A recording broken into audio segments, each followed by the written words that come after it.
Betty Barnes never saw herself as the best bowler in the room, but it was clear she was often the one who cared the most.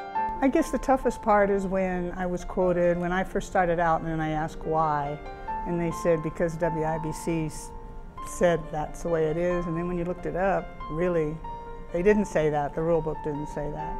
So the more you got into the rule book and found out how you could improve things by the rules, that's where we went.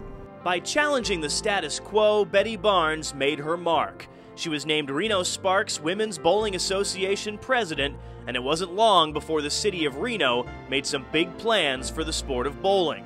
After the Women's Championships tournament came to Reno in 1988, Betty helped lead the charge to put a national bowling stadium in her hometown. Well, I think the groundbreaking was one of the best too. When you knew that this was going to happen and you had people coming up from California just to see the groundbreaking. And then when you saw these model that this is what it was going to be, and then when it did open, it was wonderful. And that's when Betty became more than just an association leader or board member. She became the heart and soul of women's bowling at its grandest new stage. My memories of the WIBC annual meeting begin and end with Betty Barnes. The meeting was ready to begin when Betty proudly walked down the center aisle carrying the flag to start us all off and leading the board of directors into the meeting.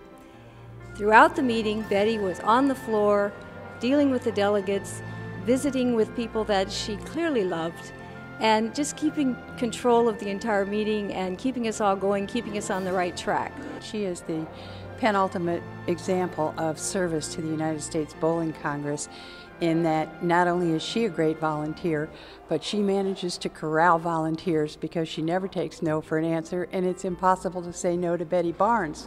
So you end up doing volunteer work at many events and tournaments at the National Bowling Stadium because of Betty Barnes. Betty has watched the Women's Championships come through a half-dozen times, World Championships, senior events, you name it. Already a member of the Reno and Nevada WBA Halls of Fame, now the call comes from USBC to take her place among the greatest bowlers of all time. It's a great feeling, and I led so many of them down the center aisle when I was Sergeant at Arms, and it's just a great feeling. You wonder if you really contributed as much as they did, but it's wonderful.